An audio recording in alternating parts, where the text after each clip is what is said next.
vous rencontrez depuis hier ces réfugiés, dans quel état d'esprit sont-ils, docteur?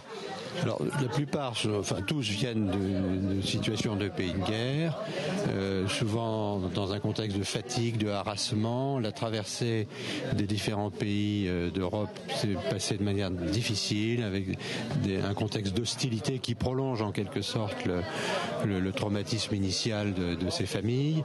Ce sont souvent des hommes, la plupart sont d'origine syrienne, il y a quelques Irakiens. Ils viennent un peu en tête de pont pour essayer de faire venir leur famille, donc c'est des familles éclatées, avec tous des parcours individuels qui sont un petit peu à explorer individuellement, mais qui sont tous soumis à ces ambiances de guerre.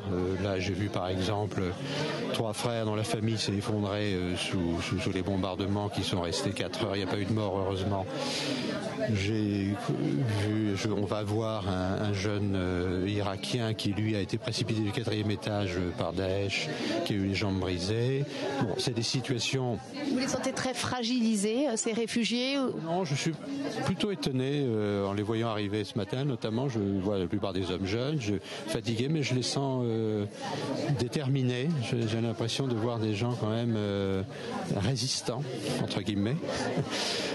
Ensuite, c'est à voir un petit peu au cas par cas.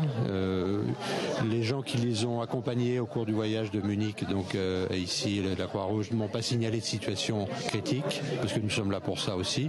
Donc la tâche, si je puis dire, consiste un petit peu à repérer les gens en situation de plus grande fragilité, les prendre en charge et éventuellement ensuite d'assurer une continuité de la prise en charge sur un parcours qui n'est de toute façon pas prévisible pour l'instant.